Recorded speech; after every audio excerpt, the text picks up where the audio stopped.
A kind community worker shows up to support her choir kids and gets mocked in front of everyone. The stepsister calls her out. The room laughs. Her heart breaks. Quietly, then, boom, the quiet billionaire steps in. He takes her arm. He calls her the guest of honor, a jaw-dropping pledge. Cameras flash. The entire room flips. Kindness catches fire across the town. But fame brings shadows, a twisted video, a freeze on every dollar. Whispers turn into headlines. Was this rescue real? Or a scandal in disguise? One woman's dignity, one man's courage, one jealous heart, cracking open. When truth and envy collide, who will this town believe? And what shocking choice will the billionaire make next? The morning sun filtered through the lace curtains of Evie's small rental house, casting delicate patterns on the kitchen counter. At 7:10 sharp, she tied her favorite blue checkered apron around her waist and reached for her grandmother's worn recipe card. The familiar scent of fresh lemons filled the cozy space as she began zesting, her hands working with practiced efficiency. "What do you think, buddy?" she asked her rescue beagle, who sat expectantly near her feet. "Think the kids will like this one?" The dog's tail thumped against the linoleum floor in response.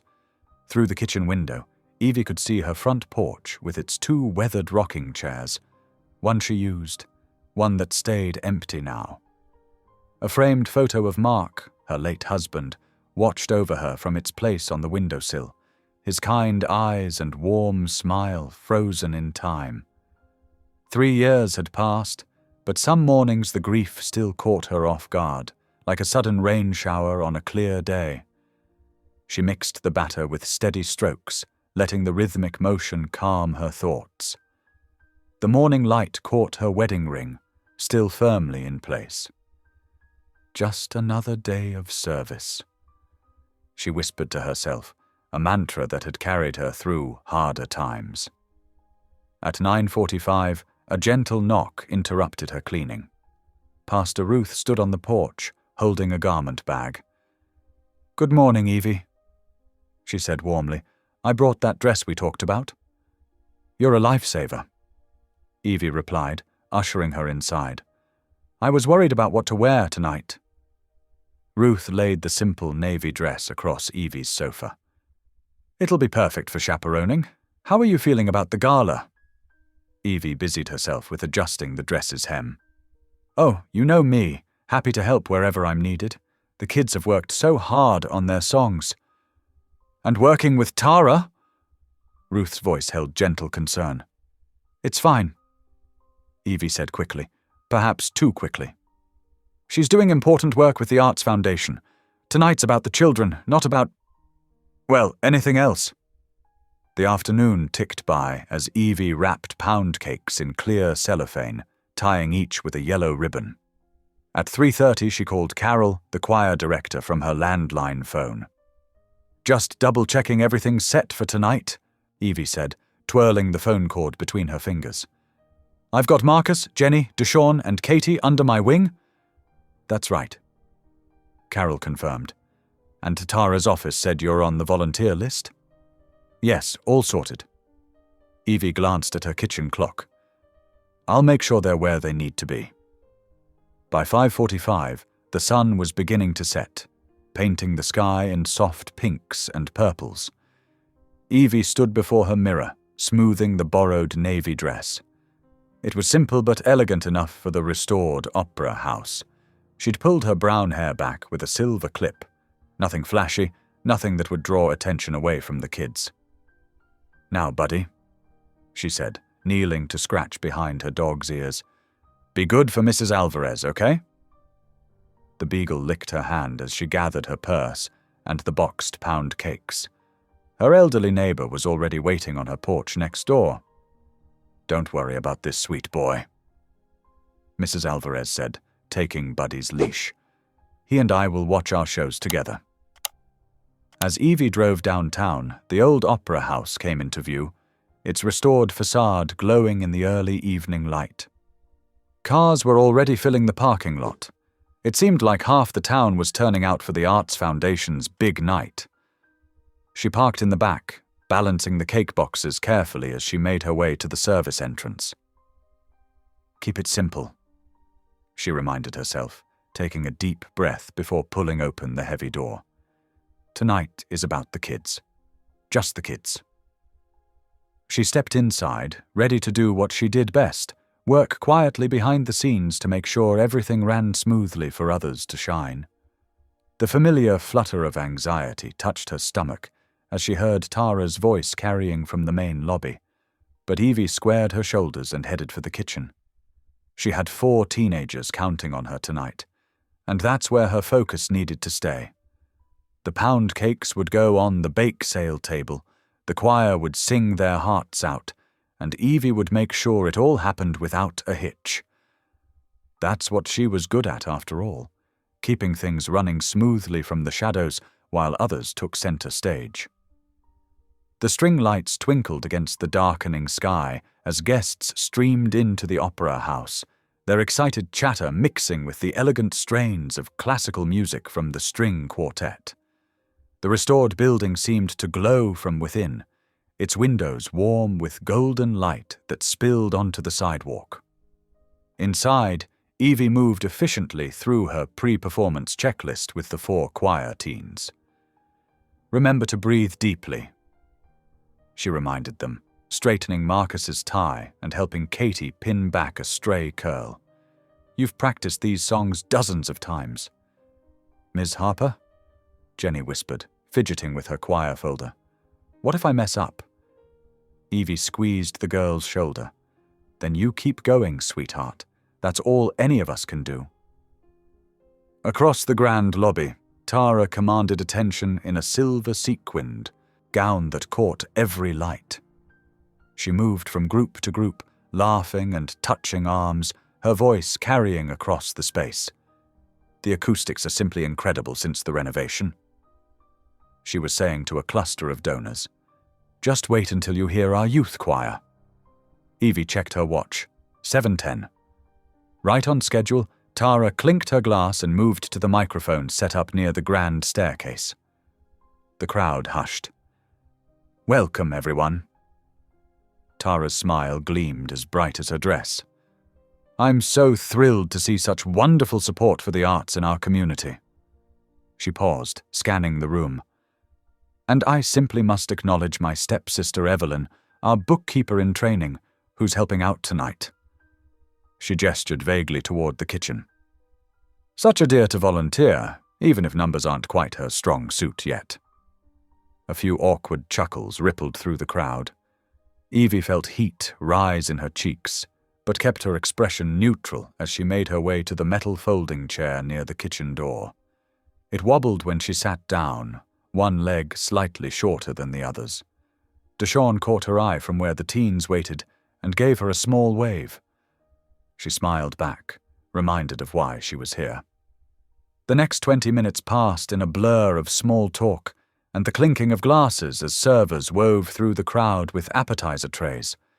At 7:30, the quartet finished their set, and Carol stepped forward to introduce the youth choir. Evie's heart swelled as her 4 teens took their places, standing tall in their Sunday best.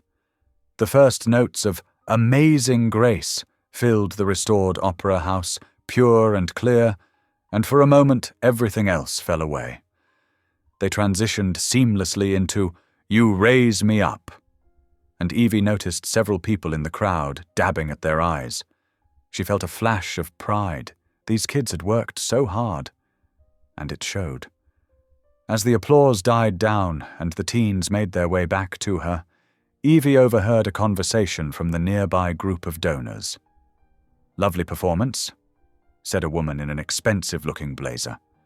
"Though I suppose some people will show up anywhere there's free shrimp." She glanced pointedly at Evie's borrowed dress. Evie busied herself organizing the music folders, her hands only slightly shaking. "You were wonderful," she told the teens quietly. "Absolutely wonderful." 7:55 arrived, and Tara returned to the microphone to begin the pledge drive. The crowd shifted, people moving toward the reserved tables set up for major donors. In the shuffle, someone bumped into Evie's wobbly chair. "Oh, sorry," said a man in a suit. "But these tables are reserved for our primary supporters." Evie stood quickly, gathering the music folders in her arms. She looked around the crowded room, but there were no empty seats to be found. The teens had already been whisked away by their parents, and she stood alone, clutching the folders to her chest like a shield. She caught Tara's eye for a moment, but her stepsister simply turned away, launching into her speech about the transformative power of the arts. The string lights above seemed suddenly too bright, the room too warm, as Evie stood awkwardly at the edge of the crowd, with nowhere to go and nowhere to sit. Still, she kept the gentle smile fixed on her face, the one she'd perfected over years of standing in the background. She thought of the teens' faces after their performance, glowing with pride and accomplishment. That was what mattered, she told herself firmly, even as the heat of humiliation crept up her neck and the folders grew heavy in her arms. The pledge drive continued, numbers flying through the air as Tara worked the crowd with practiced charm. Evie shifted her weight from one foot to the other, the music folders growing heavier by the minute. She glanced at her watch, 8:05, and considered slipping out quietly. That's when a tall figure in a plain, dark suit stepped forward from the edge of the crowd. Jonathan Pierce moved with quiet purpose toward the microphone, his presence somehow both unassuming and commanding. Evie knew of him, of course, everyone in Willow Bend did, but she'd never spoken to the former tech founder who'd returned home after selling his company. To her complete surprise, he walked directly to where she stood. Without fanfare, he linked his arm through hers, gentle but firm, and guided her toward the front of the room. The folders nearly slipped from her grasp. "Pardon me," he said into the microphone, his voice warm and steady. "I'd like to make a pledge." Tara's perfect smile flickered for just a moment before brightening again. "Of course, Jonathan. Ladies and gentlemen, Jonathan Pierce has come home to Willow Bend after tremendous success in Silicon Valley." Jonathan raised his hand slightly, cutting off further introduction. "I'd like to pledge $250,000, he said simply. A collective gasp rippled through the room. Evie felt her knees go weak, but his arm kept her steady. "Specifically," he continued, "this pledge is for the youth choir program." He turned slightly, including Evie in his gesture. "In honor of Evelyn Harper, who has been quietly tending this town's heart for years." The silence in the room was absolute. Evie's pulse thundered in her ears. She could feel every eye on them, could sense Tara's rigid posture at the edge of her vision. "I've been watching," Jonathan said, his voice carrying easily through the restored acoustics. "I've seen how she makes sure every child has a ride to practice, how she bakes for every event, how she handles the budget with careful respect for every dollar donated." He paused.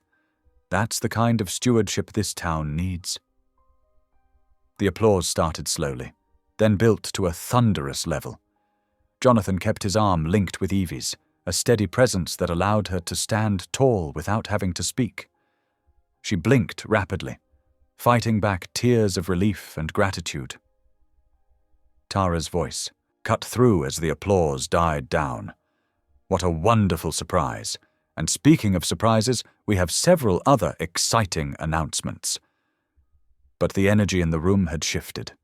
People were moving toward Jonathan and Evie, offering congratulations, asking questions about the choir program. Through it all, Jonathan stayed beside her, fielding the more aggressive queries with quiet grace. "The kids are the real stars," he said more than once, deflecting attention. "Evelyn makes sure they have what they need to shine." By 8:40, the crowd had thinned slightly. Evie turned to thank Jonathan properly, but he had already slipped away. She caught a glimpse of his plain suit disappearing through a side door just as reporters from the local paper arrived. notepads in hand. The next 20 minutes passed in a blur of helping Carol gather the teens' music stands, checking that everyone had their folders, and making sure each child connected with their parents. Deshawn's mother hugged her tight. "You deserve this, Miss Evie," she whispered. At 9 o'clock, Evie stepped out into the cool evening air. The string lights still twinkled above the Opera House entrance, but the magic now felt real rather than artificial. She began her walk home, her sensible shoes tapping softly on the sidewalk. The borrowed navy dress swished around her knees as she walked, her head held high despite the emotional whiplash of the evening. Streetlights cast warm pools of light on the familiar path, and a few early crickets chirped in the carefully tended flower beds along Main Street. Her heart still rattled in her chest, but not unpleasantly. It was the feeling of being seen, truly seen after so long in the background. Not for a polished performance or a flashy presentation, but for the quiet work she did because it needed doing. The weight of the music folders was gone, but she could still feel the steady pressure of Jonathan's arm linked through hers, anchoring her in that moment when her world had tilted and reset itself. She touched her chest where Mark's wedding ring hung on a chain beneath her dress, a familiar gesture of grounding herself. "You'd have liked him," she whispered to the night air, and she could almost hear Mark's gentle laugh of agreement. Evie's hands trembled slightly as she unlocked her front door. The house felt both familiar and somehow different, as if the evening's events had shifted something in her normally predictable world. She dropped her small purse on the kitchen counter and sank into one of the worn wooden chairs at her kitchen table. The quiet wrapped around her like a comfortable blanket. Through the window, crickets chirped their nighttime symphony, and a gentle breeze stirred the wind chimes Mark had hung on the back porch years ago. She pulled out her phone, its screen lighting up the dimness. Opening her messages, she typed carefully to Carol, the choir director. "Thank you for everything tonight. The kids were wonderful. We'll update you soon about the pledge details." After hitting send, she scrolled through her contacts to Pastor Ruth's number. The call went to voicemail, which was probably for the best. Evie wasn't sure she could find the right words in a live conversation just yet. "Hi Ruth, it's Evie." She spoke softly into the phone. "I'm okay. Something unexpected happened at the gala. I'll tell you more later." She paused, then added, "The kids sang beautifully." The clock on her microwave showed 9:40 p.m., time to pick up Buddy from Mrs. Alvarez. Evie stood, straightening her borrowed dress, and walked the short distance to her neighbor's house. Mrs. Alvarez opened the door before Evie could knock, her round face beaming. Buddy's tail thumped against the floor at the sight of his owner. "Evelyn, come in, come in." Mrs. Alvarez ushered her inside with characteristic warmth. "I saw the photo on Facebook, that handsome man who made the donation. Such a gentleman standing with you like that." Evie felt her cheeks warm. "Oh, I didn't know there were pictures already." "CC. Teresa from the Arts Committee posted it right away." Mrs. Alvarez's eyes twinkled. "You look very elegant in that dress." Buddy had already scrambled to his feet and pressed against Evie's legs, his whole body wiggling with joy.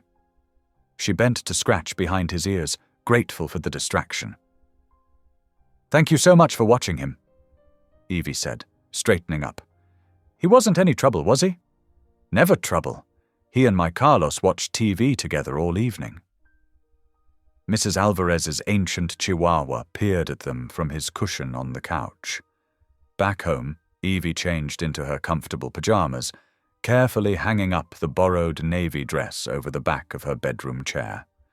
She'd need to return it to the church closet tomorrow.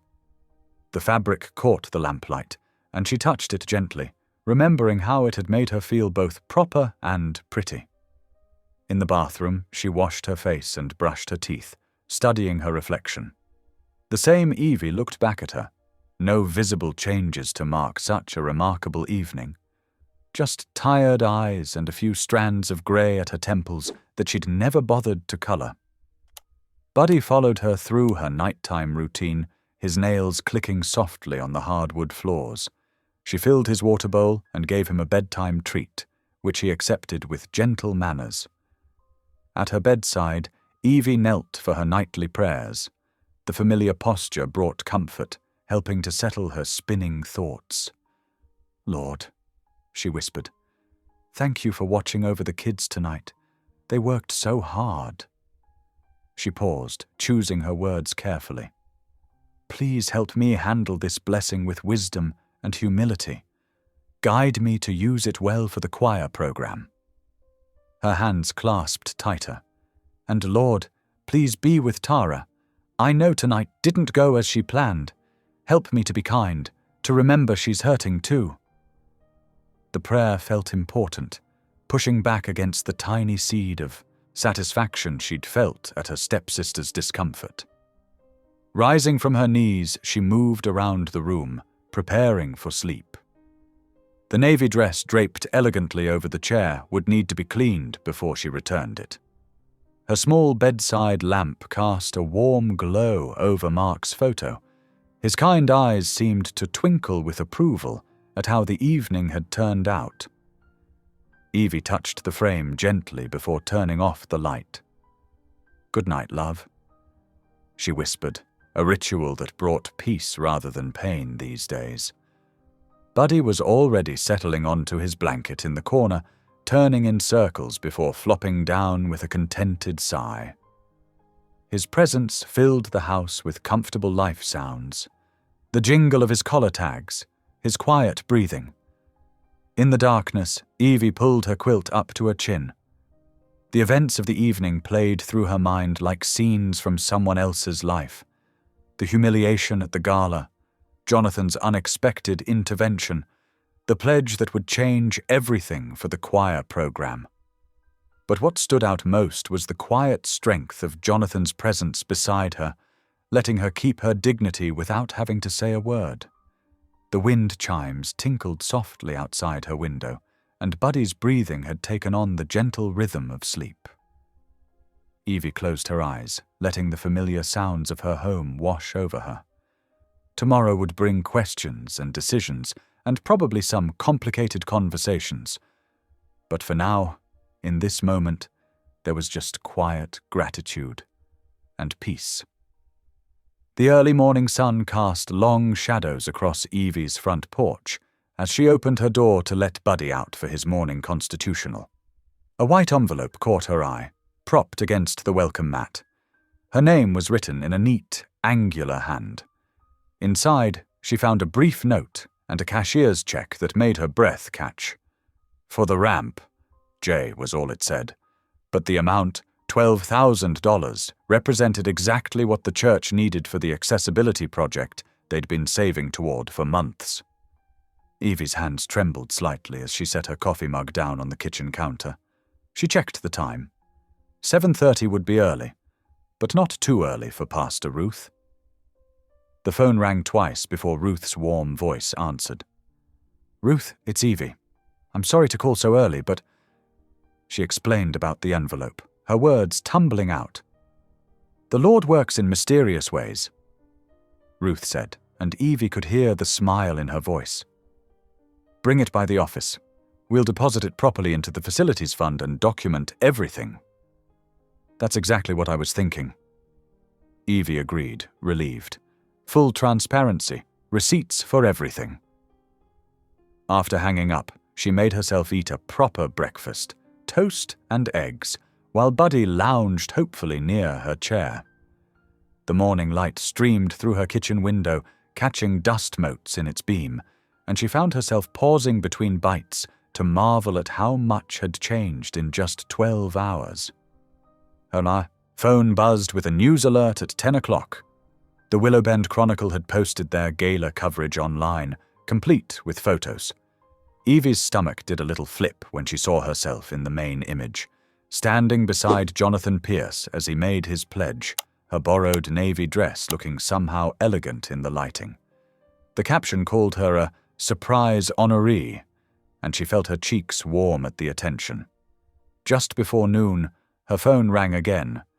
It was Sarah from the food pantry, her voice excited. "Evie, you won't believe what just happened. Someone dropped off 50 grocery gift cards, $100 each, and the note said they were in your honor." Sarah paused for breath. "Was this your doing?" "No, I had no idea." Evie stammered, feeling both touched and mortified. "I'm not sure who— Well, whoever it was, they're an angel. This will help so many families." After saying goodbye, Evie sat at her kitchen table, overwhelmed by the morning's events. Buddy sensed her mood and pressed his warm head against her knee. She scratched his ears absently, trying to process everything. The drive to Willowbend Care Center that afternoon was familiar. She'd made this journey 3 times a week for the past 2 years. The halls smelled of disinfectant and lunch's pot roast as she made her way to her mother's room. Today was one of Mum's good days. Evie could tell right away from the clarity in her eyes. Her mother was sitting up in her chair by the window, a magazine open in her lap. "There's my girl," Mum said, holding out her arms for a hug. Evie leaned in, breathing in the familiar scent of talcum powder and hand lotion. They talked about small things first: the weather, the nurses, the friend down the hall who'd gotten a new grandchild. Then Evie found herself telling her mother about the gala, Jonathan's unexpected kindness, and the morning's surprises.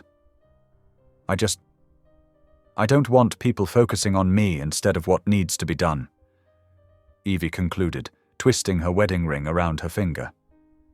Her mother reached out and took her hand, her grip surprisingly strong. "Don't hide your light, sweetheart." The words were firm, clear. Sometimes God puts us in the spotlight so others can see the way. Evie squeezed back, tears pricking at her eyes. It had been weeks since her mother had spoken with such lucidity. Back home that evening, she settled at her desk with her journal, a habit she'd maintained since Mark's death.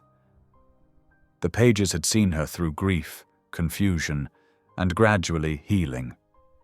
Tonight she wrote about stewardship, about the responsibility that came with unexpected blessings. "It's not about me," she wrote carefully. "These gifts, they're about what our community needs. The ramp will help elderly parishioners attend services again. The choir money will give more kids a chance to participate. The grocery cards will feed families." She was just closing the journal when her phone buzzed with a text. The contractor they'd consulted about the ramp project could inspect the site Monday morning. Evie replied immediately to confirm, then sat back in her chair, looking at the framed photo of Mark on her desk. "You'd know exactly how to handle all this," she told his smiling image softly. But even as she said it, she realized she did know how to handle it. With careful documentation, transparent processes, and a focus on serving others. Just as she'd learned from him, from Pastor Ruth, from her mother's example. Buddy appeared at her knee with his leash in his mouth. Time for their evening walk. As they stepped out into the cooling air, Evie felt a sense of purpose settling over her.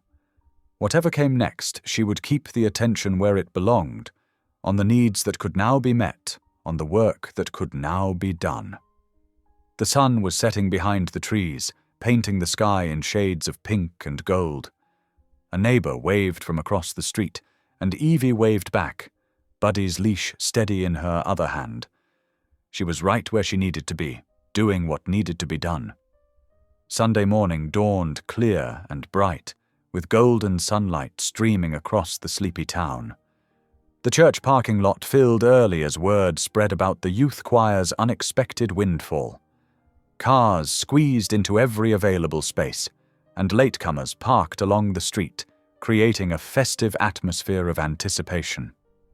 Evie arrived 30 minutes before service to help the teens warm up, their excitement bubbling over as they practiced in the fellowship hall, voices echoing off the wood-paneled walls. My mum says we might get new robes," whispered Sarah, one of the sopranos, her eyes bright with possibility as she smoothed down her well-worn choir outfit. "The ones we have are practically ancient. Mine has 3 patches. And maybe we can go to that music festival in Memphis," added Tommy, straightening his clip-on tie with fingers that couldn't quite stay still. "My cousin went last year and said it changed his whole perspective on harmonies. They have workshops and everything." Evie smiled at their enthusiasm, but gently redirected them with a warm hand on Tommy's shoulder.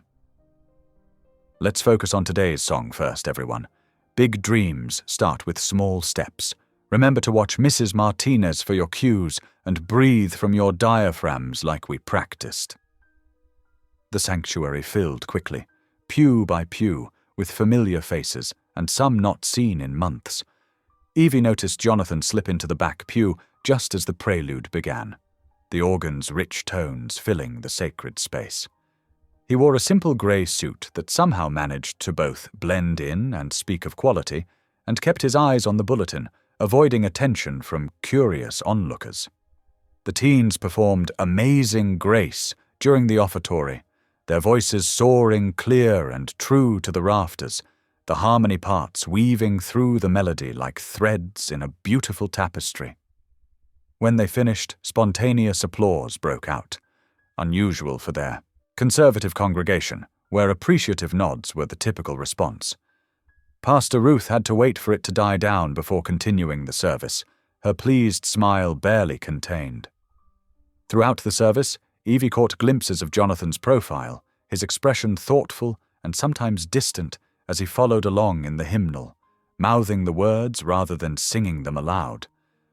But true to form, he disappeared like morning mist before the final prayer, slipping out the side door and leaving behind a sealed, cream-colored envelope for the church office, his careful penmanship marking it, "Attention, Pastor Ruth." After the benediction, while the congregation filtered out to coffee hour with animated chatter about the choir's performance, Pastor Ruth beckoned Evie into her study with a small wave. The pastor's office smelled of old books and peppermint tea, and Ruth held Jonathan's memo, already opened, her reading glasses perched low on her nose.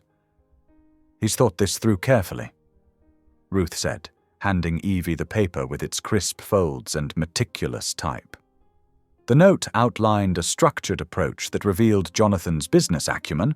All future donations would flow through a designated account at the Community Foundation, with full audit trails and professional oversight to ensure both legal compliance and ethical transparency.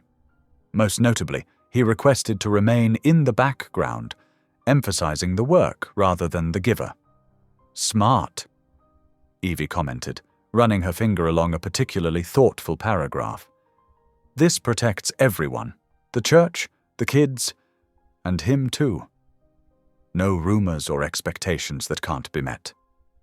"Agreed, which is why I'd like to set up a proper stewardship team rather than leaving this to chance or goodwill alone." Ruth pulled out her leather-bound calendar, flipping to the current week's page. "Can you meet at 1:30 to work out the details? I've already jotted down some thoughts." When Evie returned that afternoon, having quickly eaten a sandwich at home and changed into more comfortable shoes, Ruth had already sketched out a framework on a yellow legal pad. They sat in the church library, autumn sunlight streaming through stained glass windows as they refined the plan, dust motes dancing in the colored light that fell across the heavy oak table. "We need a mix of skills and perspectives," Ruth explained, tapping her pen against the notepad. "People who complement rather than duplicate each other's strengths. You'll be the coordinator, of course. You have both the heart and the head for it. Deacon Frank knows our financial procedures inside and out. He can be a stickler, but that's exactly what we need for accountability." "Janelle would be perfect," Evie added, warming to the task as she pictured the team taking shape. "She's organized, practical, and she understands what the choir families need. She's got that spreadsheet mind but never loses sight of the kids behind the numbers." And Carl, he led, that veterans' housing project last year, knows construction and contracts, which will be essential if we renovate anything or arrange transportation. Ruth made notes in her precise handwriting. They drafted clear guidelines on fresh paper. The team would have a 6-month mandate, with all decisions requiring majority vote to prevent any single person from controlling outcomes. Minutes would be posted on the church bulletin board within 24 hours of each meeting, and every expense over $50 would need proper documentation with at least 2 signatures. Transparency is non-negotiable, Ruth emphasized, underlining the word twice as she made notes. We want the whole congregation to see exactly how these gifts are being used. No whispers, no questions about where the money went or who decided what. What about Tuesday at 6:30 for our first meeting? Evie suggested, checking her phone calendar with its color-coded blocks. That usually works for most people, and we could provide simple refreshments to make it welcoming. Ruth nodded, closing her planner with a satisfied look. I'll send out the emails today with the invitation and framework attached. And Evie? She paused, removing her reading glasses to make sure she had her full attention. You're exactly the right person to lead this. You see both the dreams and the details. Later that evening, after preparing for the week ahead, Evie packed up 2 thick slices of Saturday's lemon pound cake, wrapping them carefully in wax paper and tucking them into a small wicker basket. She walked 3 blocks to Mrs. Peterson's house, enjoying the cool evening air and the friendly waves from neighbors working in their yards. The elderly widow had missed church again due to her arthritis, and Evie knew she'd want to hear about the morning's excitement firsthand. Land sakes, what a blessing! Mrs. Peterson exclaimed when Evie told her about the choir performance and the new funding arrangements. They sat in her tidy living room with its crocheted doilies and family photographs spanning generations. The cake slices sat on Mrs. Peterson's good china, sharing cake and tea from a pot kept warm under a hand-knitted cozy. Those young people deserve every chance to shine. In my day, we had to make do with what was on hand, but these children, they could go so far with the right support. The sun was setting in earnest by the time Evie headed home, painting the western sky in strokes of orange and deep purple. She settled onto her front porch with Buddy, her faithful retriever, watching fireflies beginning to dance in the growing dusk. The evening air was sweet with late-blooming jasmine from her neighbor's fence, its fragrance intensifying as darkness fell. Buddy rested his head on her lap, his warm weight comforting, as she absently stroked his silky ears. The weight of responsibility felt lighter somehow, shared among trusted friends with clear guidelines in place. The complexity that had seemed overwhelming just days ago now had shape and structure. They would take this one step at a time. She decided, watching the fireflies blink their gentle Morse code in the gathering darkness, each tiny light a reminder of possibility. The porch swing creaked softly as she rocked, its familiar rhythm soothing as she held this moment of peace close to her heart. The day's events had unfolded with a natural grace that left her feeling quietly hopeful, even as she remained mindful of the work ahead. Forms to create, meetings to plan, expectations to manage. Buddy sighed contentedly beside her, his steady presence a warm reminder that she wasn't facing any of this alone. Together with the team, they would shepherd this blessing with the care it deserved. Monday morning dawned clear and crisp, with just enough autumn chill to need a light jacket. Evie arrived at the church steps at 7:45, clutching a travel mug of coffee. She watched Mr. Chen, the contractor, pull up in his white pickup truck right on schedule. "Morning, Ms. Harper," he called out, grabbing his clipboard and tool belt. He studied the weathered wooden ramp with practiced eyes, running his hand along the railings. "Definitely seen better days." Together they walked the length of the ramp, while Mr. Chen took measurements and made notes. The wood creaked ominously under their feet. He pointed out where water damage had weakened the support beams and identified places where the handrails had worked loose. "Good news is, structure's still solid underneath," he said, kneeling to check the foundation. 2 days' work should do it. We can start Thursday if that works for you." "Perfect timing," Evie replied. "No events scheduled those days." After Mr. Chen left with the signed quote, Evie headed to her small office at the community center. Her phone buzzed with an email from the Willow Bend Community Foundation. The new account was officially open, listed simply as Friends of Evie. She shook her head at the name, still getting used to being the face of this unexpected generosity. Around noon, her phone buzzed again. This time it was Pastor Ruth sending a link to a local blog post titled "Kindness Catches Fire in Willow Bend." The article painted a touching picture of their small town's response to Jonathan's initial gift, highlighting how it had sparked a chain reaction of giving. Evie read it twice, touched by the writer's perspective, but also somewhat uncomfortable with the attention. She'd need to stay focused on the practical work ahead. At 1:45, she pulled up to the old mill office where Jonathan worked. The restored brick building stood quietly by the river, its weathered sign barely visible. Inside, the space was surprisingly sparse, just a simple desk, a worn leather chair, and a workbench lined with tools against one wall. A steel thermos sat beside a stack of engineering notebooks. Jonathan looked up from his computer, genuine warmth in his smile. "Evie, this is unexpected." She held up a container of cookies. "Just wanted to say thank you properly, for everything." "You didn't have to do that." He cleared some papers from a chair for her. "But I won't turn down homemade cookies." They sat in comfortable silence for a moment while Jonathan tried one. "Lemon shortbread?" "Mum's recipe." Evie nodded. She always said simple things done well matter most. "Smart woman." Jonathan brushed crumbs from his fingers. "Like mother, like daughter. I've noticed how you handle things. No fuss, just steady work." Evie tilted her head. "Is that why you chose to help? The no-fuss part?" Jonathan's expression grew serious. "Partly. But there's more to it."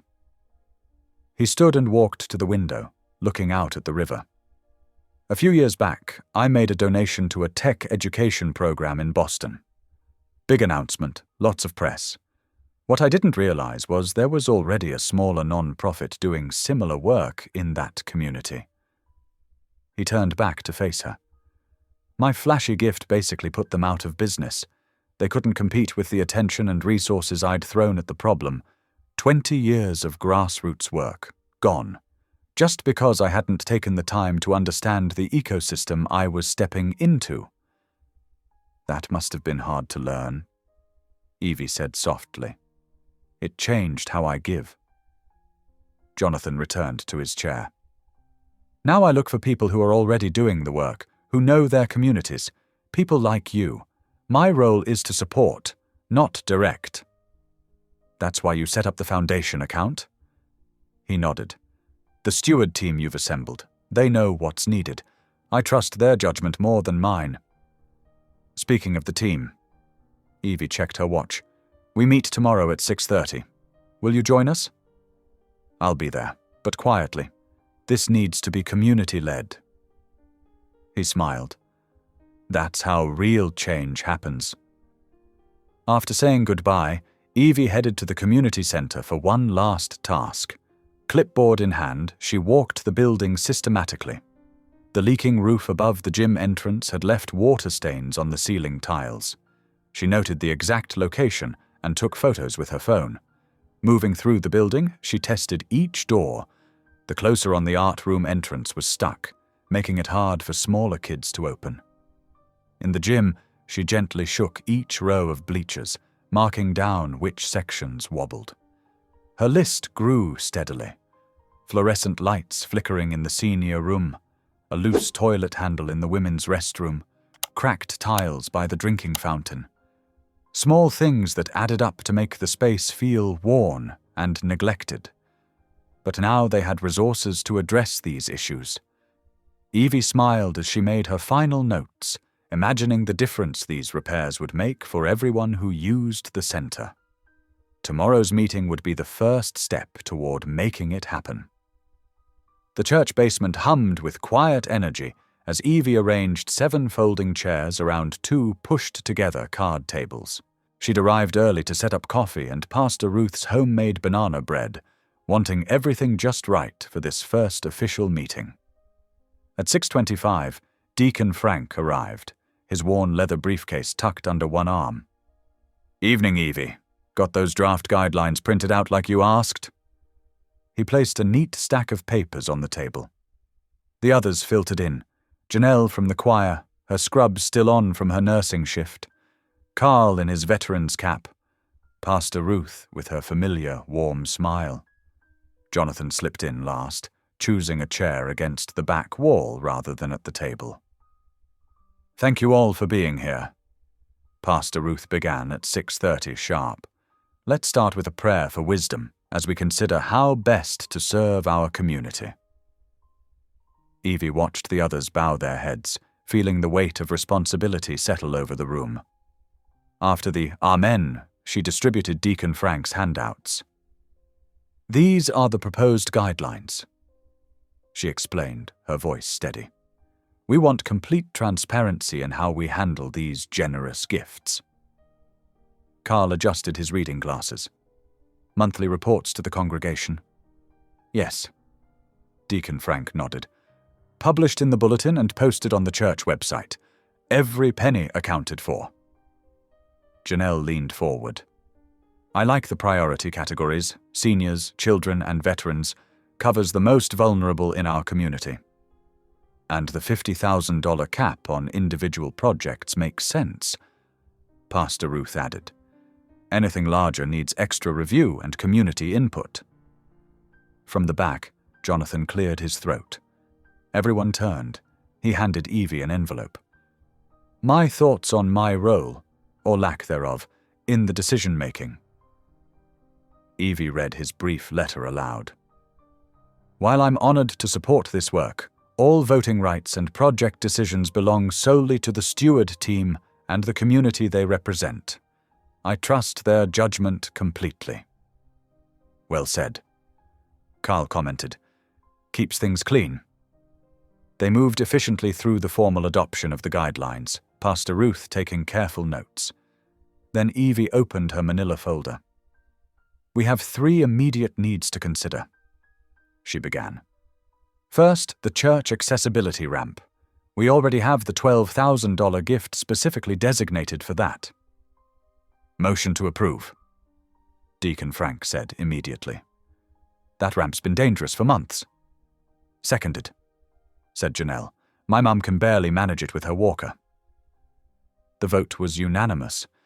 Evie made a note to call the contractor first thing tomorrow.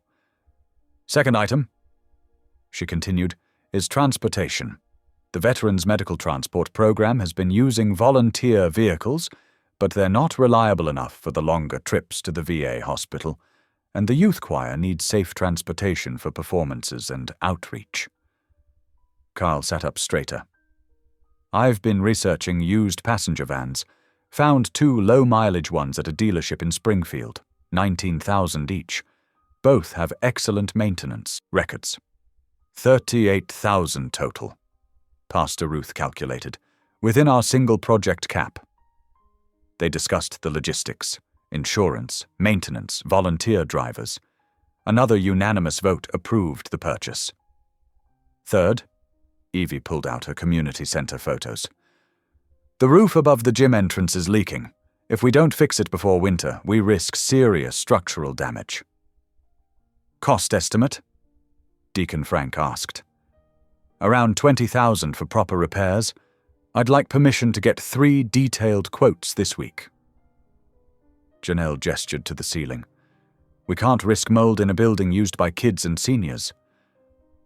The vote to proceed with getting quotes passed quickly.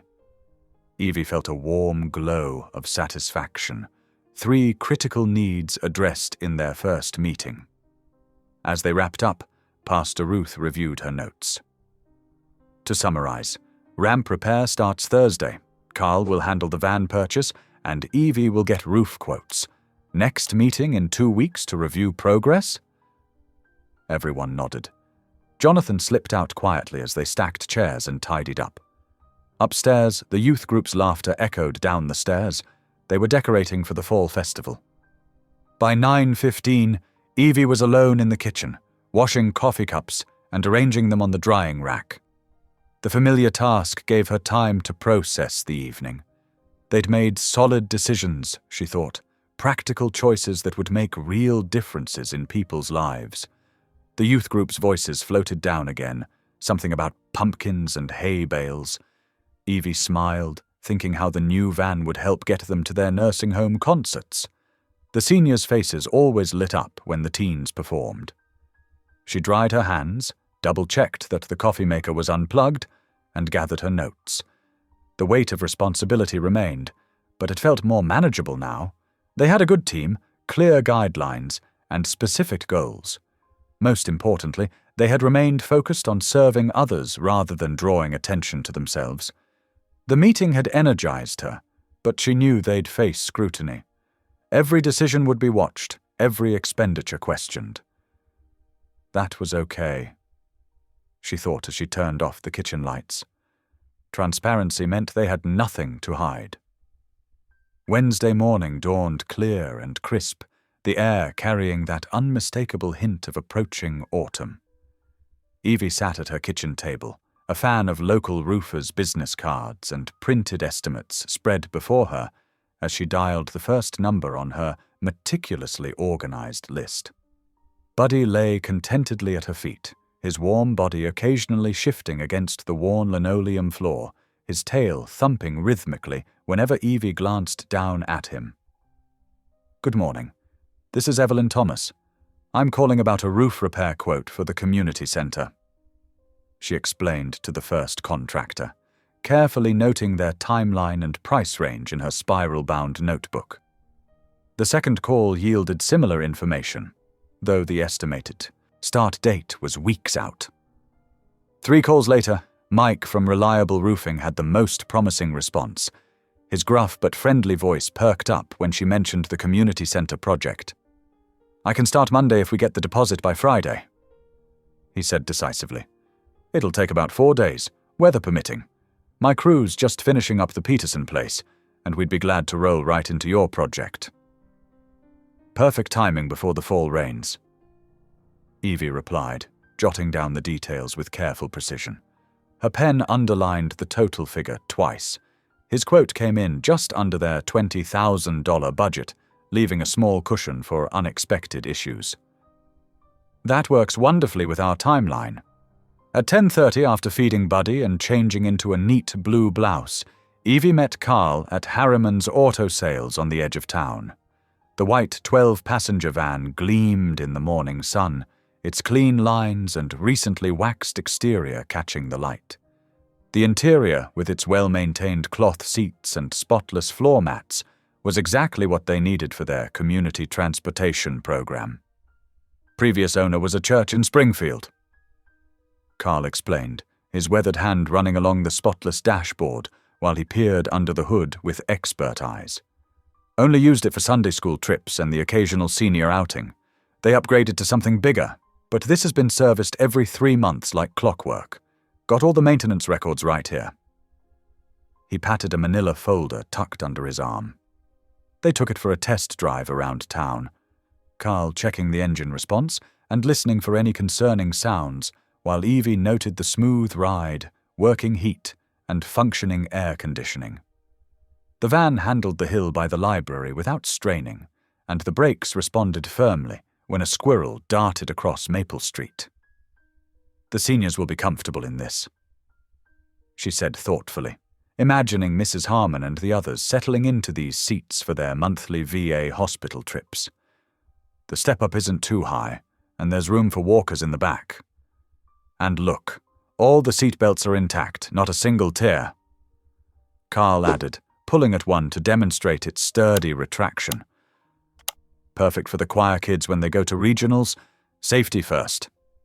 Back at the dealership, Evie placed a refundable hold with a check from the project account, pending Thursday's final team vote and approval.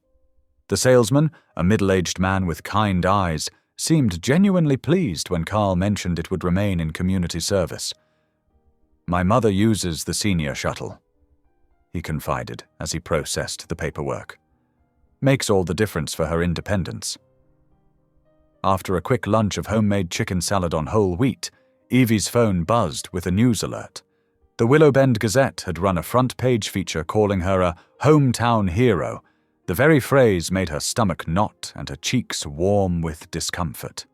The article, complete with a photo of her speaking at the last community meeting, praised her humble leadership and growing influence in channeling the anonymous donations that were transforming Willow Bend one project at a time.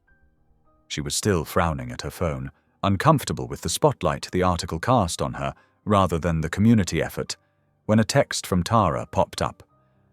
"Congrats on the recognition." The ellipsis spoke volumes, the digital equivalent of a pregnant pause. Evie typed carefully, reading her response 3 times before sending. "Thanks, nothing's changed though. Would love to catch up over coffee Saturday. My treat. Miss seeing you." She hit send, then waited, watching the screen. Minutes ticked by with no response, just that telling red receipt that appeared almost immediately after she'd sent the message. The afternoon sun was slanting through the trees, casting long shadows across Main Street, when she pulled up to the old mill to file receipts for the Foundation's anonymous account. The building stood solid against the blue sky, its renovated brick exterior maintaining the historical charm while housing modern offices inside. Instead of finding Jonathan in his office as expected, she heard the distinct sound of tools from the direction of the community center across the parking lot. Following the noise, she found him crouched by the gym entrance, working on the stubborn door closer that had been sticking for months.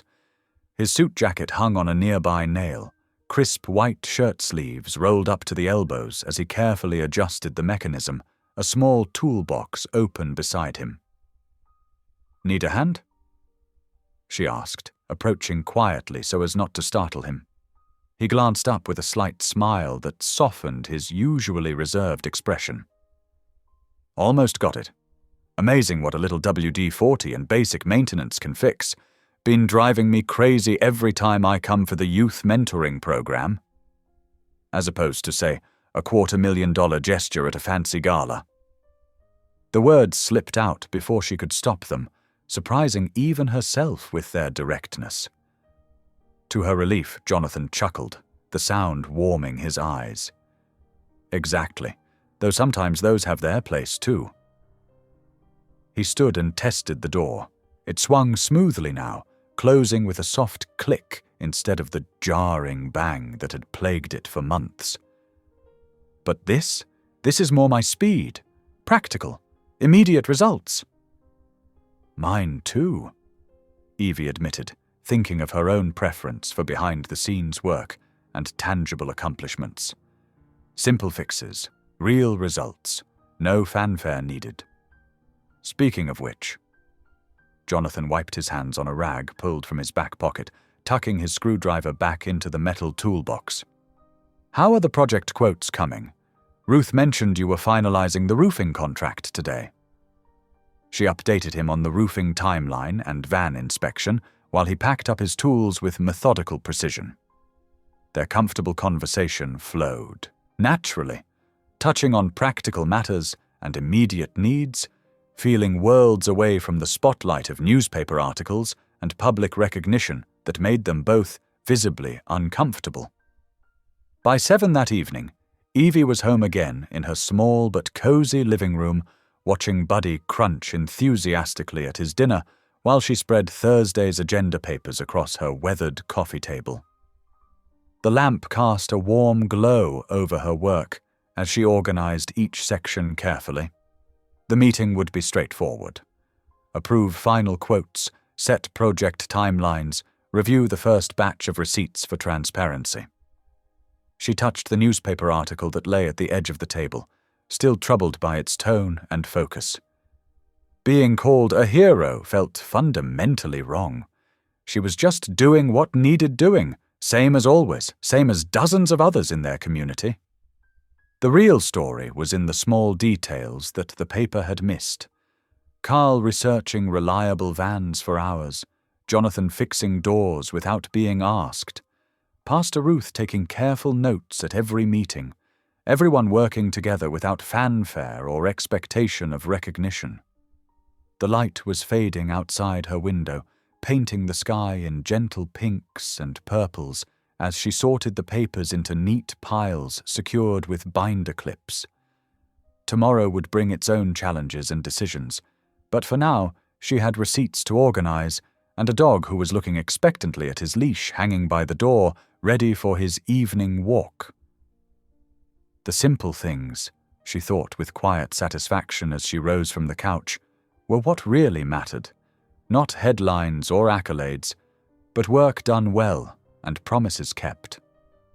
The fluorescent lights hummed in the church basement as Evie arranged folders around the worn conference table. Steam rose from the coffee pot in the corner, its familiar scent mixing with decades of potluck dinners and Bible study discussions. At exactly 6 o'clock, the steward team members filed in. Carl arrived first, still in his work clothes from the mechanic shop, followed by Deacon Frank with his ever-present legal pad.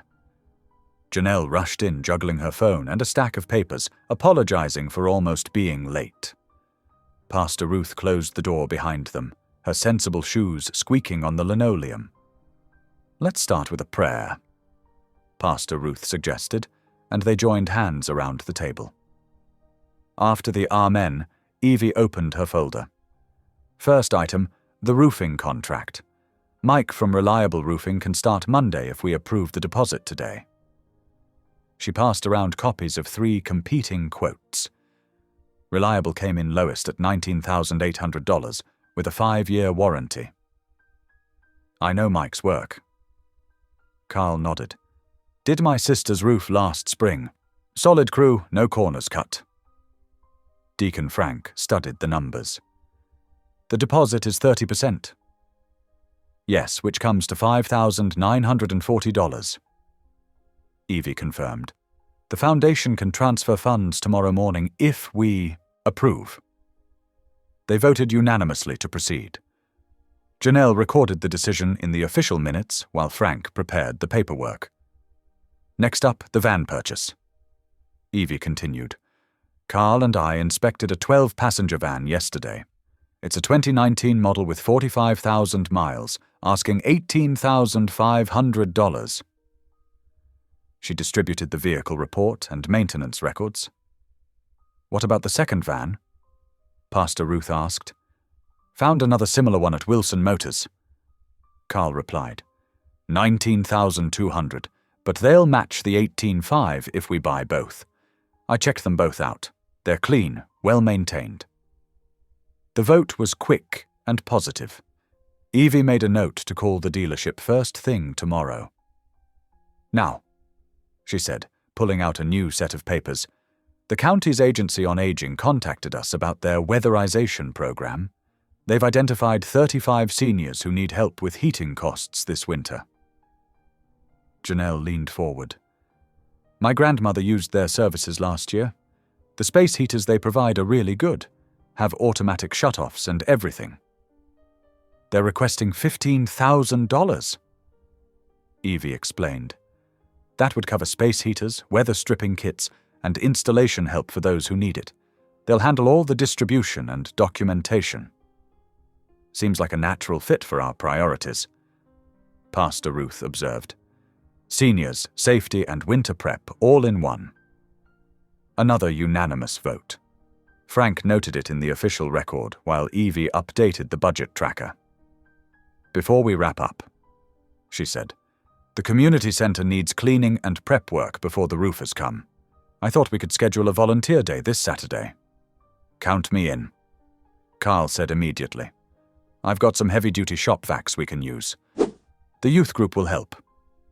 Janelle added, "They need service hours anyway. They settled on Saturday morning at 8 o'clock, planning to tackle the main areas first. Evie made lists of needed supplies while the others suggested volunteers to contact. At 8:30, after Frank had printed the minutes for posting and filing, they gathered their things. The evening had been productive, but purposefully unglamorous, exactly as intended. Evie walked past Ruth to her car in the cool evening air. Crickets chirped in the church's small garden, and a few stars peeked through gathering clouds. "You know," Ruth said, fishing for her keys, "transparency really is our best protection right now." Evie nodded, thinking of the whispers she'd overheard at the grocery store. Some people seem to think there's something suspicious about all this generosity. Which is exactly why we document everything. Ruth's voice was firm but kind. Every receipt, every vote, every decision, it's all there for anyone to see. Kindness shouldn't have to defend itself, but sometimes it needs witnesses.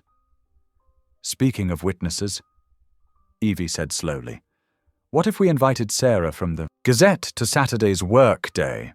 Not for interviews or anything fancy, just to see regular people doing regular work. Perfect. Ruth smiled. No speeches needed when paint rollers do the talking. After Ruth drove away, Evie sat in her car for a moment, making one last call. The nursing home's evening receptionist put her through to her mum's room. "Hi, Mum," she said softly. "Just wanted to say good night." "Evelyn?" Her mother's voice was clear tonight. "Did your meeting go well?" "It did. We're helping some seniors stay warm this winter." "That's my girl." The pride in her mother's voice wrapped around Evie like a warm blanket. "Your father always said small kindnesses add up." They talked for a few more minutes before saying good night. Then Evie drove home, stopping in her garage to load paint rollers, drop cloths, and extension poles into her trunk.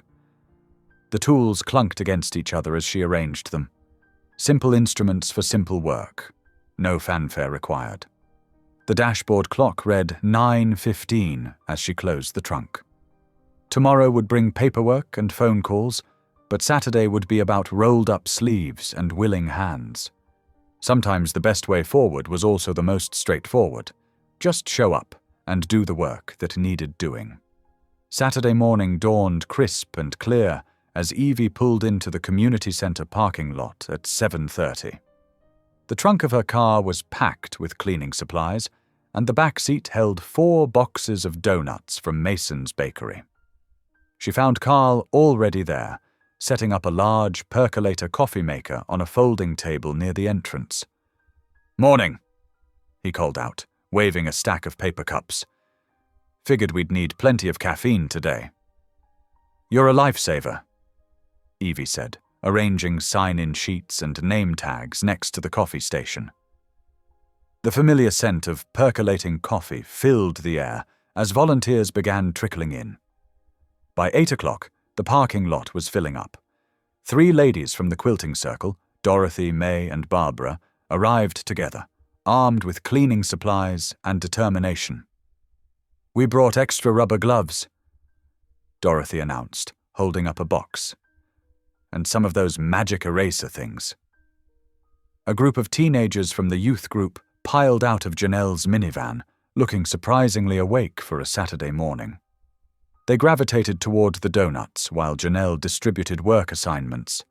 Veterans from Carl's support group showed up in work clothes, ready to tackle the heavy lifting. Among them was Jonathan, wearing faded jeans and a navy blue baseball cap, looking nothing like the businessman from the gala. He carried a toolbox and blended seamlessly into the crowd of volunteers. "The exit signs need updating," he mentioned quietly to Evie as he signed in. "I'll take care of those while the painting prep is happening." The community center hummed with activity. Teams spread out through the building, armed with scrapers, sandpaper, and cleaning supplies. The teens took charge of washing windows while the quilting circle ladies attacked decades of grime in the kitchen. Veterans moved furniture and taped off areas for painting, their military precision showing in neat, straight lines. Jonathan worked methodically on the exit signs, checking wiring and replacing old bulbs. He moved from task to task without fanfare, just another set of helping hands in the busy space. At 10:30, Sarah from the Gazette arrived with her camera. Unlike the gala coverage, she captured the whole scene. Dorothy on a step stool scrubbing cabinet tops, teenagers laughing as they cleaned windows, veterans carefully prepping walls. When she photographed Evie, it was in the middle of a group discussing paint colors, just one face among many. "This is what community looks like," Sarah commented, reviewing shots on her camera. "Everyone pitching in together." The morning flew by. At noon, a commotion outside drew everyone's attention. The first van had arrived. Carl and Janelle immediately went to handle the paperwork, while Evie gathered first aid kits from her office. She carefully labeled each one with emergency contacts and inspection dates before stocking them in both vans. "Looking good," Carl called out, patting the van's hood. "Insurance is all set. We can start the medical transport runs next week." Around 1 o'clock, the front door swung open with dramatic flair. Tara stood there in designer jeans and an immaculate white blouse, large sunglasses perched on her nose despite the indoor lighting. She held her phone up, obviously recording. "Hello, Willow Bend," she announced to her camera. "I'm here at the community center where volunteers are hard at work thanks to the Bell Foundation's recent initiative." She continued filming as she walked through the space, careful to keep her distance from the actual work happening around her. Evie watched her stepsister navigate around drop cloths and cleaning supplies like they were obstacles in her path. The genuine warmth and camaraderie that had filled the building all morning seemed to cool slightly in Tara's wake. "Hi, Tara," Evie said gently. "Would you like to help? We've got extra scrapers." Tara lowered her phone briefly. "Oh, I'm just getting content for our social media. Documenting the impact, you know?" She moved on quickly, filming another segment near the newly arrived vans. The afternoon progressed steadily. Walls were prepped, floors were scrubbed, and the whole building felt lighter somehow. At 4:30, Pastor Ruth called everyone together for a closing prayer.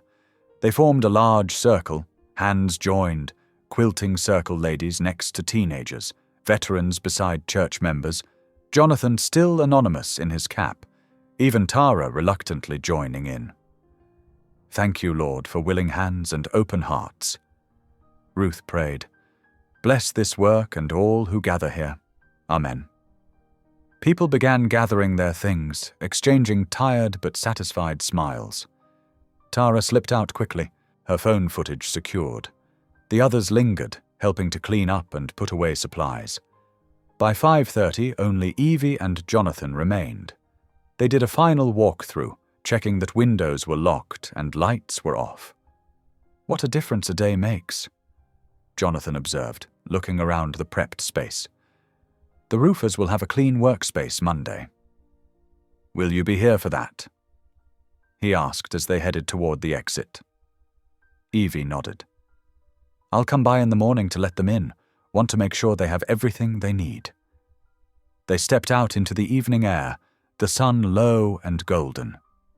Jonathan locked the door while Evie jotted down a few final notes about supplies they'd need to finish the painting after the roof work was done. Looking at her list, she felt a deep satisfaction. Today hadn't been about recognition or publicity. It had been about people showing up, rolling up their sleeves and working together. That was the heart of Willow Bend, not galas or social media posts, but neighbors helping neighbors, one task at a time. The early morning sun cast long shadows across the community center parking lot as Evie arrived to meet the roofers. Their truck was already there, ladders strapped to the sides and materials stacked neatly in the bed. The lead contractor, Mike, greeted her with a clipboard in hand. "Morning, Ms. Harper. Got everything ready to go. Just need your signature here to start." Evie reviewed the work order carefully, noting the detailed breakdown of materials and labor. The amount matched exactly what they'd approved in the meeting. She signed with her neat handwriting and made a copy for the steward team's records. "The gym's right through there," she directed, pointing to the double doors. "I'll be around if you need anything." The sounds of work boots on metal ladders and tools being unpacked filled the morning air. Evie settled into her office, organizing the paperwork while keeping an ear out for the crew above. At 10 o'clock, her phone buzzed with several messages. The local paper had published their feature on Saturday's Volunteer Day. "Willow Bend rolls up its sleeves," read the headline. Sarah's photos captured the spirit perfectly. Generations working side by side, genuine smiles amid the cleaning and prepping. The article highlighted the practical impact of the Anonymous Fund without sensationalizing it. Pastor Ruth stuck her head in the door, waving her copy of the paper. "Have you seen this? Such a lovely piece. Oh, and the events committee has big plans for Friday. We're keeping those string lights up from Saturday for a reopen the gym celebration." "That sounds wonderful," Evie said. "What can I do to help?" "Just spread the word. We're planning pie and line dancing, and the youth choir wants to do a few numbers. Simple and sweet. That's what this town does best." Throughout the morning, Evie fielded calls and emails about Friday's event. People volunteered to bring pies, set up chairs, and run the sound system. The enthusiasm warmed her heart. This was exactly how community should work. At 3:30, she heard familiar footsteps in the church hallway. Jonathan appeared in her doorway, holding up a small paper bag. "Special delivery," he said with a slight smile. "Found the exact screws that door closer needs. Thought I'd drop them by while I was out." "You didn't have to do that," Evie said, but she was touched by the thoughtfulness. "Small fixes make a big difference," he replied with a shrug. "Better to catch things early before they become real problems." Across town at 5 o'clock, Tara sat in her pristine office, facing a media consultant with perfectly styled hair and a sharp blazer. The consultant scrolled through her tablet, frowning slightly. "The narrative is shifting away from the Bell Foundation," she said. "These grassroots stories are overshadowing your brand. We need to reclaim control of the message." Tara fidgeted with her pen, uncharacteristically quiet.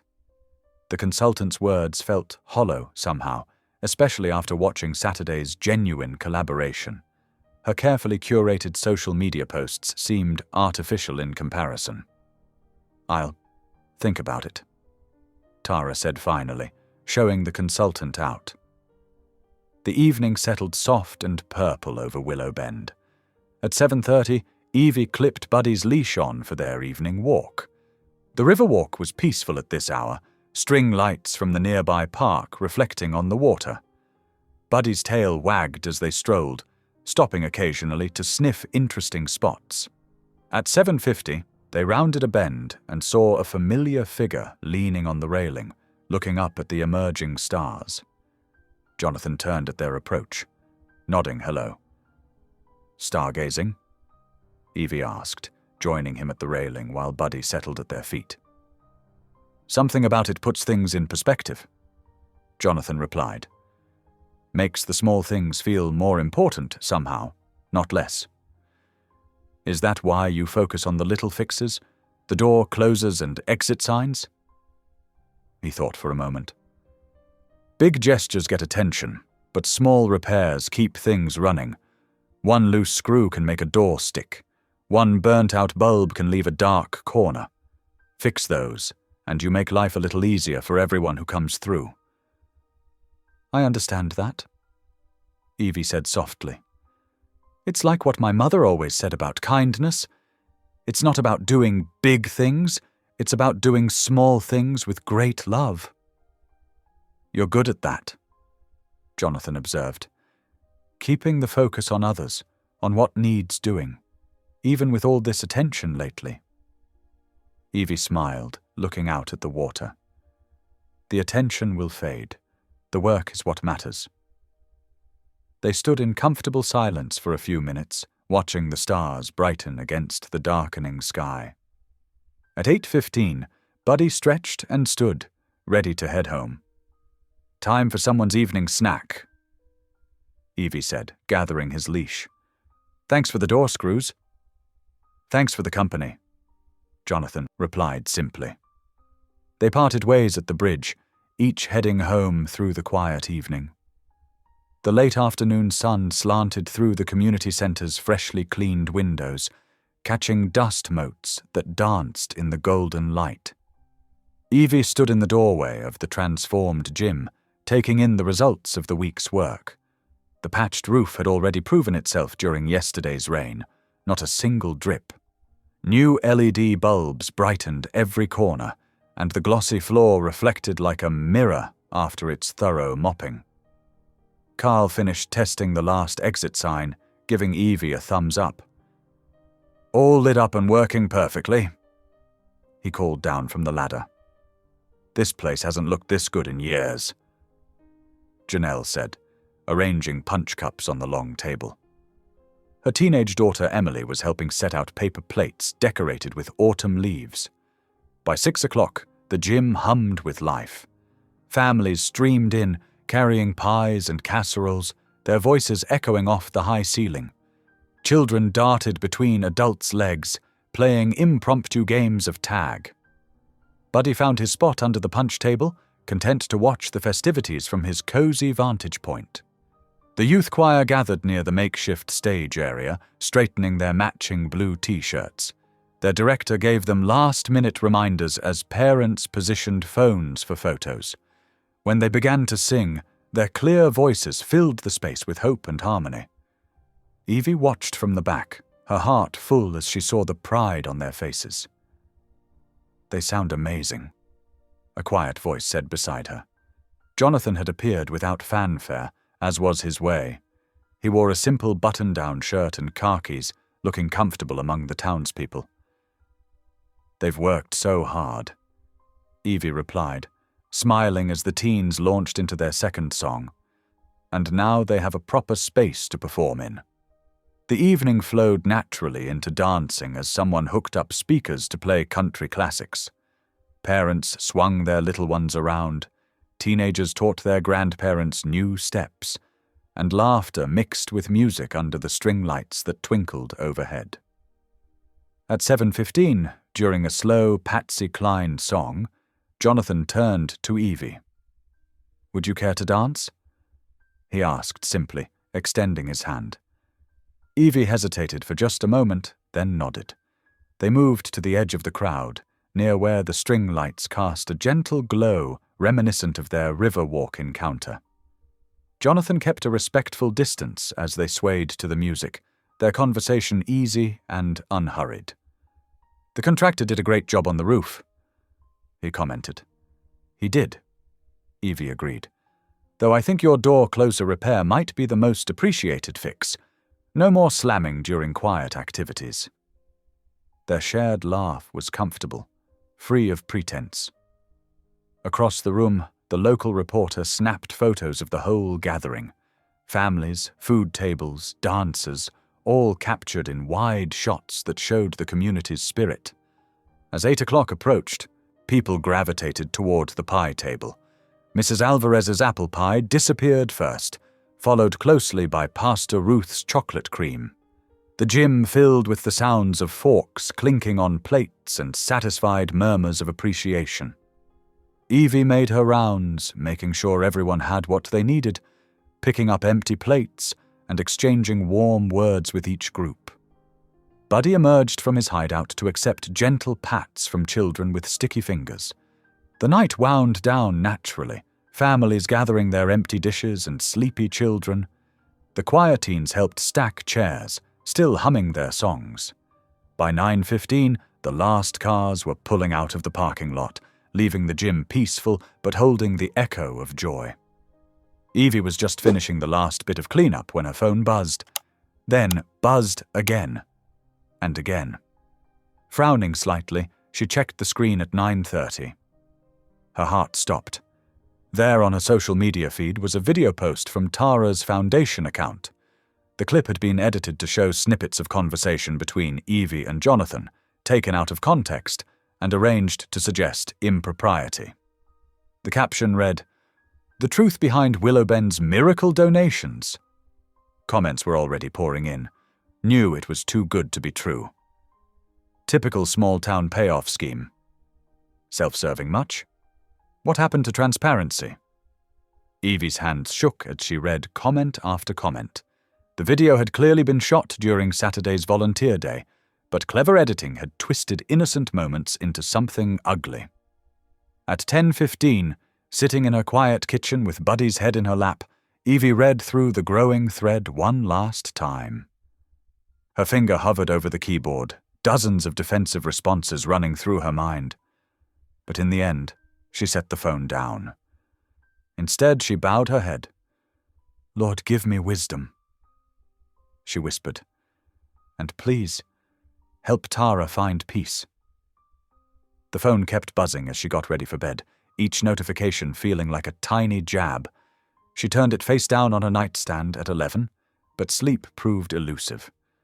She tossed and turned, the harsh words from the comments playing on repeat in her mind. Buddy curled closer, offering his steady, loving presence as the phone continued its relentless buzzing into the night. Evie's phone buzzed early Saturday morning with an email that made her stomach drop. The city compliance officer's message was polite, but firm. Due to a formal concern filed late Friday night, they would conduct a preliminary audit of the community-led fund.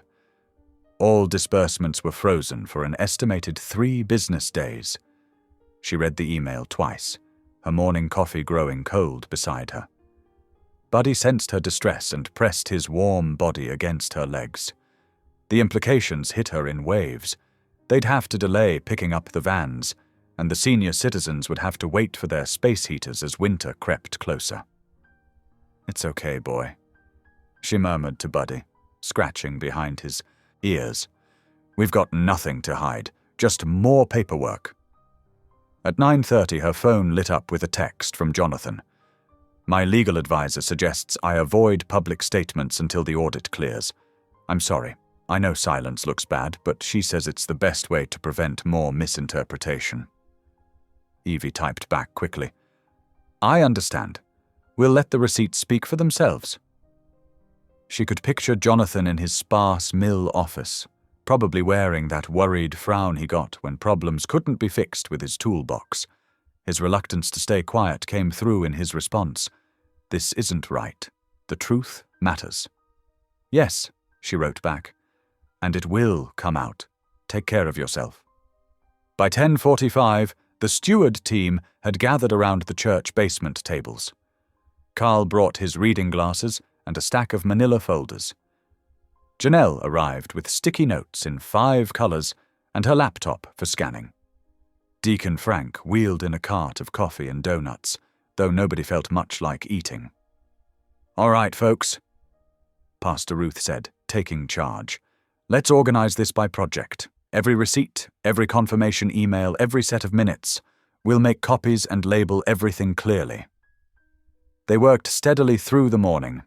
The ramp repair folder filled with the contractor's quote, the work order, before and after photos, and the cancelled check.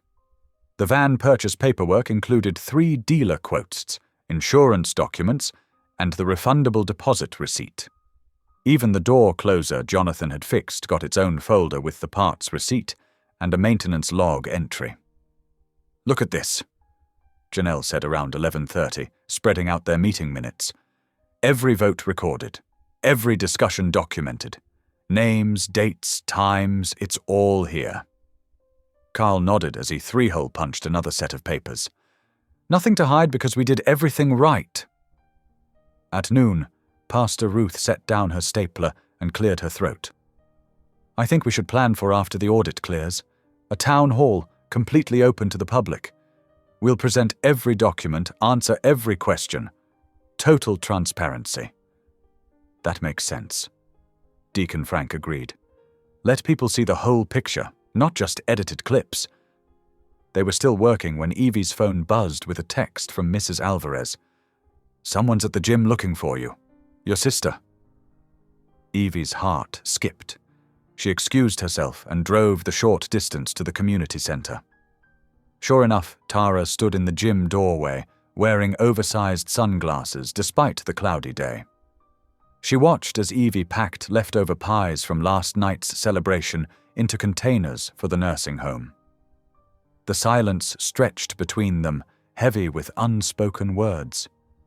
Finally, Evie looked directly at her stepsister. If you're hurting, talk to me, she said quietly. Not the internet. Tara shifted her weight, arms crossed. I'm not hurting, she said, but her voice lacked its usual polish. I just thought people should know. No. What, Tara? That we're helping seniors stay warm? That kids will have safe transportation to choir competitions? Evie sealed another container. That's all this is. That's all it's ever been. Something flickered across Tara's face, a crack in her carefully maintained facade. But she turned away quickly, heels clicking on the gym floor. The audit will show what it shows, she said, pushing through the door. Evie watched her go, remembering two little girls sharing a bedroom, whispering secrets late at night. Somewhere along the way, they'd lost that simple trust in each other. The afternoon dragged by. Evie delivered pies to the nursing home, where her mother was having a foggy day but still managed to smile at the taste of apple pie. Some of the residents asked about the vans, and Evie had to explain the delay as gently as she could. Good things take time, one elderly man said wisely, patting her hand. You just keep doing right. By 6 o'clock, Evie was home again. She microwaved some leftover soup, too tired to cook. Buddy curled up on his bed in the kitchen corner while she ate, his brown eyes following her movements.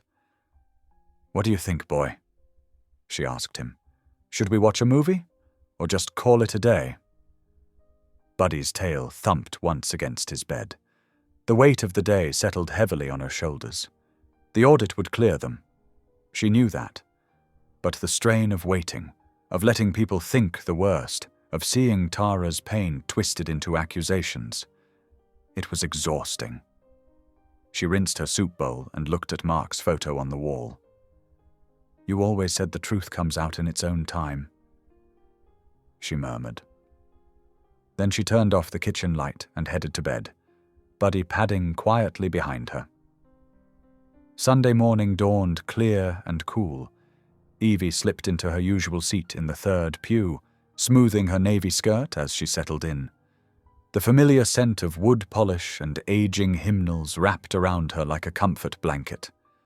A few people whispered and glanced her way, but she kept her eyes forward, focusing on the cross above the altar. The service moved through its familiar rhythms, prayers, hymns, scripture readings. Pastor Ruth's sermon touched on forgiveness without being obvious about current events. The teens sang, their voices clear and strong despite the week's turmoil. No one mentioned the frozen funds or the audit. Back home, exhaustion caught up with Evie. She curled up on her couch for an afternoon nap, Buddy snoring softly beside her. When she woke around 4 o'clock, golden autumn light streamed through her windows. She made tea and settled into her porch rocker, watching leaves dance across her small yard, while Buddy chased squirrels along the fence. As the sun began to set, Evie pulled a tin of fresh-baked chocolate chip cookies from her kitchen counter. She'd made them that morning before church, following her mother's recipe, the same ones she and Tara used to sneak from the cooling rack as girls. The drive to Tara's downtown condo took less than 10 minutes. Evie parked in the visitor spot and looked up at the modern building with its walls of glass. So different from their childhood home, yet she could still see traces of that younger Tara in the carefully curated aesthetic. Tara answered her knock wearing yoga pants and an oversized sweater, a far cry from her usual polished appearance. Her makeup-free face showed signs of a sleepless night. "Can I come in?" Evie asked, holding up the cookie tin. Tara stepped back wordlessly, letting her enter the pristine space. Everything was arranged just so, throw pillows perfectly angled, magazines fanned artfully on the coffee table. Even in private, Tara maintained her image. They sat on opposite ends of the white leather sofa. Evie set the cookies between them like a peace offering.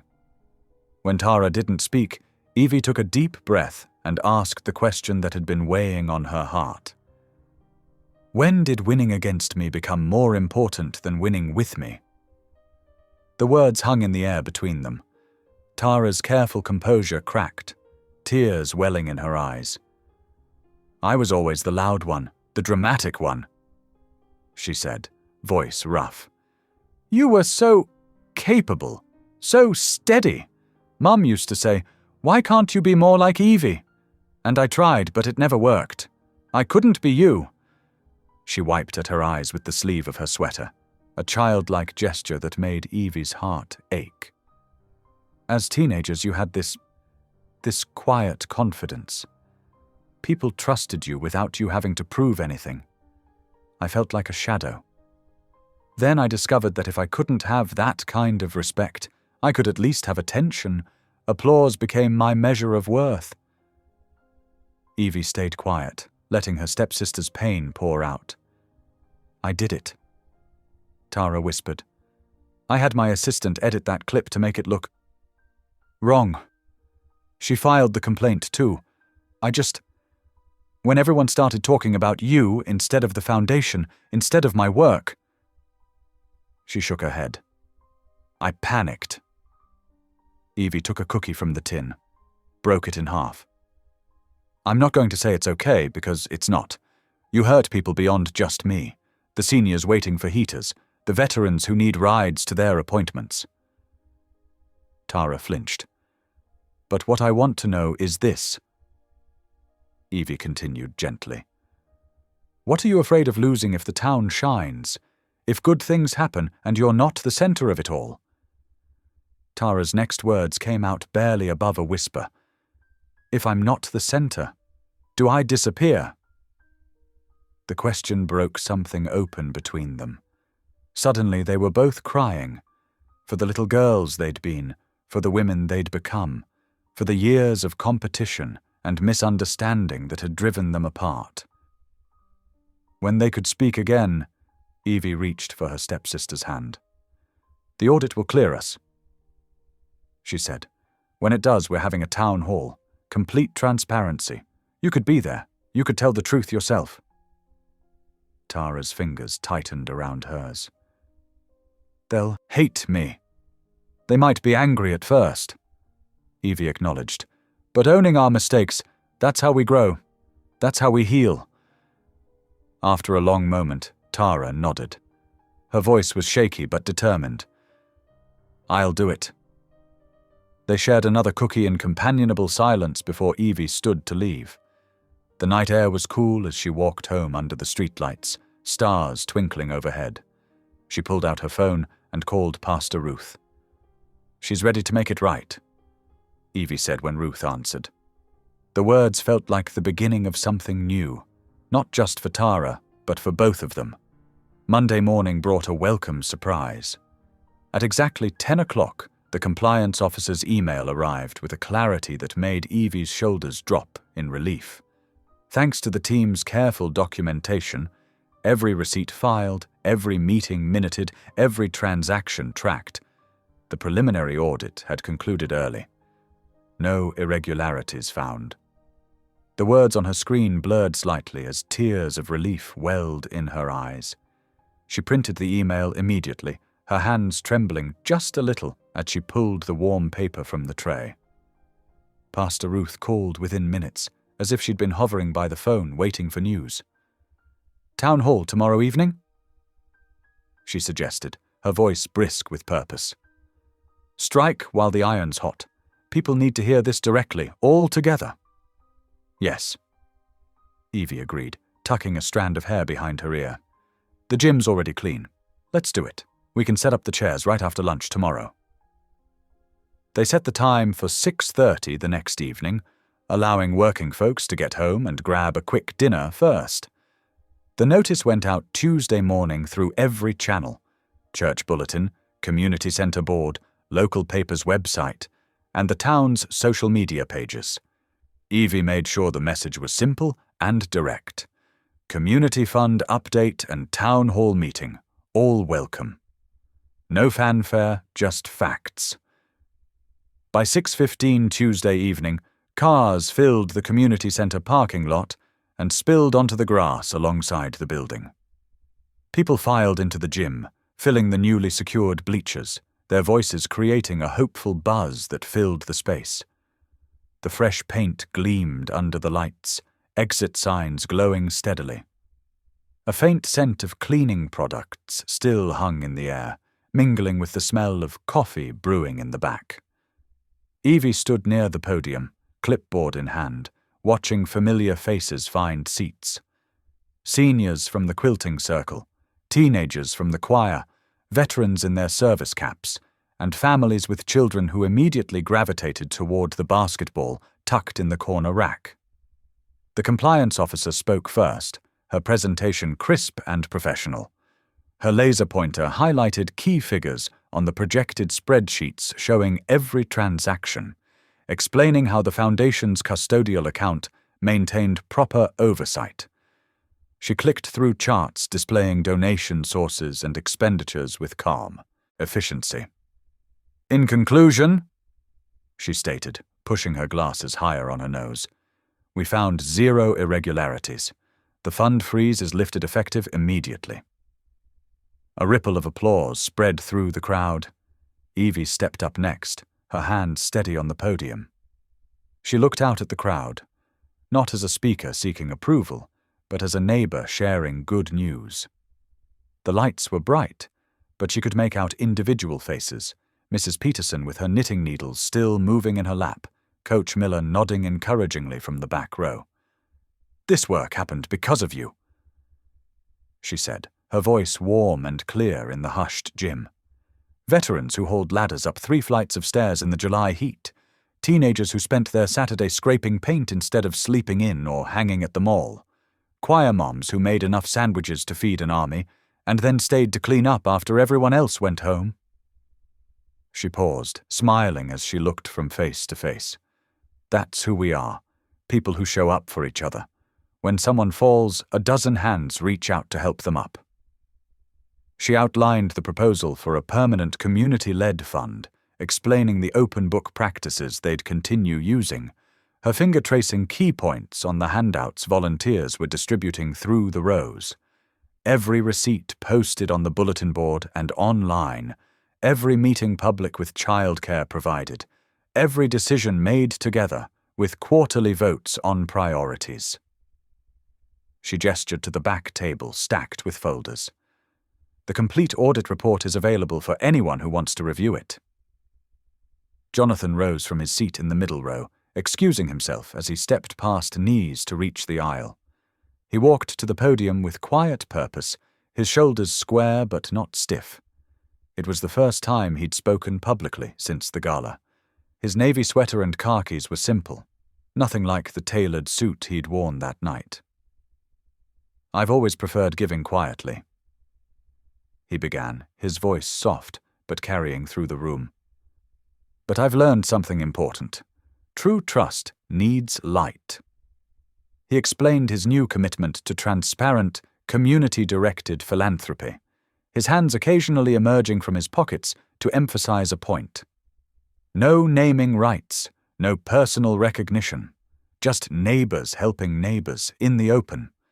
"My commitment is to match community fundraising dollar for the next 5 years, with all decisions made by the steward team you'll elect tonight."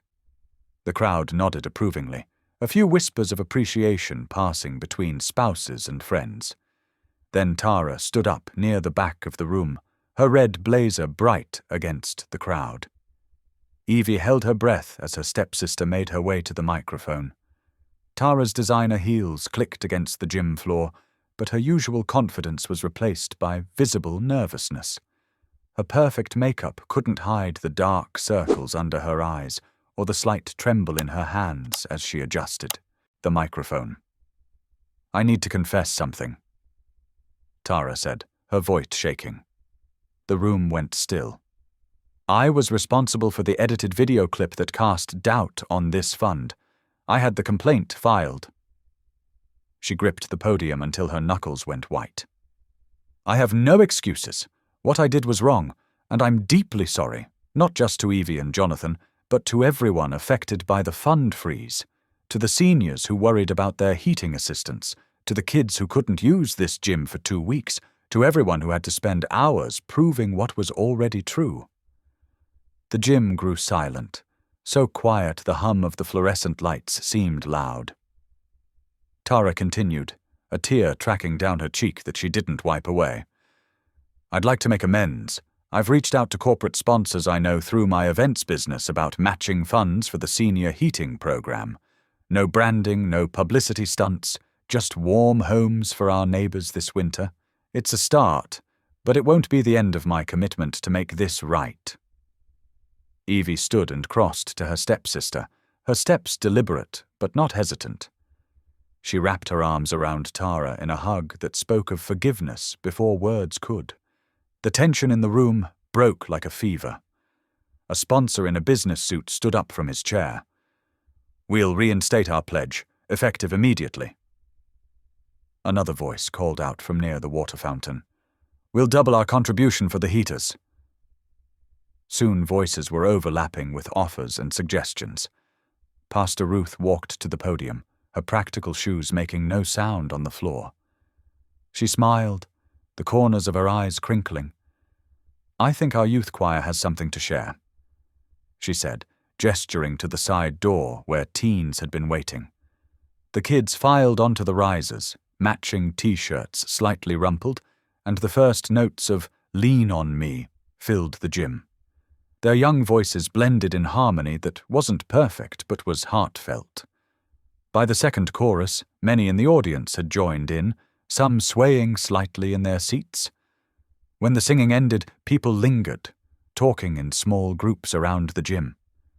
They signed up for committees, added names to volunteer lists, and simply reconnected over cookies and coffee. The basketball that had been in the rack was now in play, with an impromptu game of horse happening in the corner, mixing generations on the freshly painted court. At 8:15, Jonathan touched Evie's elbow gently as she finished answering questions about the weekly food delivery schedule. "Coffee tomorrow?" he asked quietly, his eyes crinkling at the corners with a tentative smile. She smiled back, thinking of the pound cake she'd bake in the morning. Her grandmother's recipe, with extra vanilla. "Tomorrow, 10 o'clock, church kitchen. I'll bring something sweet." The next morning dawned clear and cool, autumn asserting itself with crimson-tipped maple leaves dancing across the parking lot. At 10 o'clock, Evie and Jonathan sat at the worn kitchen table, steam rising from their mugs. The pound cake sat between them on her grandmother's serving plate, golden and fragrant, already missing the slice Jonathan had complimented. They talked easily about the practical things, the van pickups resuming by noon, the first heater deliveries starting at 3, the new volunteer sign-up system going live by Friday. Through the kitchen window, they could see into the gym where Buddy had slipped away from Evie's office, his collar jingling faintly in the distance. He chased laughing kids across the bright, dry floor, his tail wagging furiously as their sneakers squeaked on the gleaming surface. One little girl threw a tennis ball that bounced wildly, sending Buddy into a frenzy of joyful pursuit as the children giggled. Above them, the scoreboard glowed with its permanent message. "Welcome